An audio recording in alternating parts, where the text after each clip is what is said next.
ഒരു ഫ്രിഡ്ജിൻ്റെ കോലം കണ്ടില്ലേ? ഞാൻ 8ാം ക്ലാസ്സിൽ പഠിക്കുന്ന സമയത്ത്, അതായത് 2013 12 വർഷം മുന്നേ ഞങ്ങളുടെ വീട്ടിലേക്ക് ആദ്യമായിട്ട് വാങ്ങിയ ഫ്രിഡ്ജാണിത്.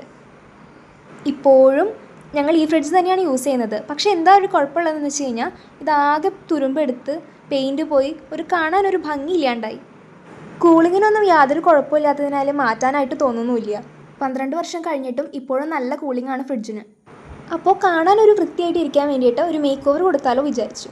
അതിന് വേണ്ടിയിട്ട് ആദ്യം ഒരു കത്തി ഉപയോഗിച്ചിട്ട് തുരുമ്പൊക്കെ നന്നായിട്ട് ഉരച്ച് കളഞ്ഞു. ശേഷം സാൻഡ് പേപ്പർ ഇട്ട് നന്നായിട്ട് വൃത്തിയാക്കി ഉരച്ചെടുത്തു. സ്റ്റിക്കേഴ്സൊക്കെ റിമൂവ് ചെയ്തു. നന്നായിട്ട് നനഞ്ഞ തുണി വെച്ചിട്ട് ക്ലീൻ ചെയ്തെടുത്തു. ഈ ഭാഗത്തൊക്കെ തുരുമ്പെടുത്തിട്ട് ഹോൾസ് ആയി തുടങ്ങിയിട്ടുണ്ട്. അപ്പോൾ ഈ MCL എടുത്ത് അതിൽ ഹാർഡനറും റെസിൻ ബേസും കൂടെ മിക്സ് ചെയ്ത് അവിടെ അപ്ലൈ ചെയ്ത് കൊടുത്തു. കുറച്ച് കഴിഞ്ഞപ്പോൾ അത് ഹാർഡനായി. അതുപോലെ തന്നെ ഫ്രിഡ്ജിൻ്റെ അടിഭാഗത്തായിട്ട് നന്നായിട്ട് തുരുമ്പെടുത്തിട്ടുണ്ടായിരുന്നു. ആ ഭാഗത്തും ഇതേപോലെ MCL അപ്ലൈ ചെയ്ത് വൃത്തിയാക്കിയിട്ടെടുത്തു. MCL അപ്ലൈ ചെയ്തിട്ട് കുറച്ച് നേരം ഫ്രിഡ്ജ് തുറന്ന് വെച്ച് കഴിഞ്ഞാൽ അത് ഹാർഡനായി കിട്ടും.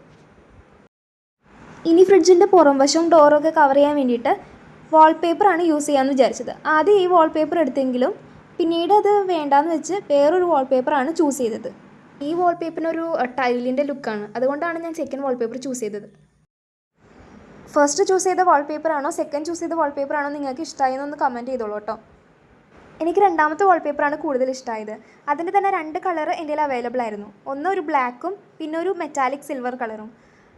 ഞാനിത് 2 മാസം, അതായത് 1 മാസത്തെ ഇടവേളയിൽ 2 ടൈമായിട്ടാണ് ചെയ്തത്. കാരണം ഞാൻ ബാംഗ്ലൂരാണ്. നാട്ടിൽ വരുന്ന സമയത്ത് മാത്രമേ എനിക്കിത് ചെയ്യാൻ പറ്റുള്ളൂ. ആദ്യത്തെ തവണ ഞാൻ ബ്ലാക്ക് ഒട്ടിച്ചിട്ടാണ് പോയത്.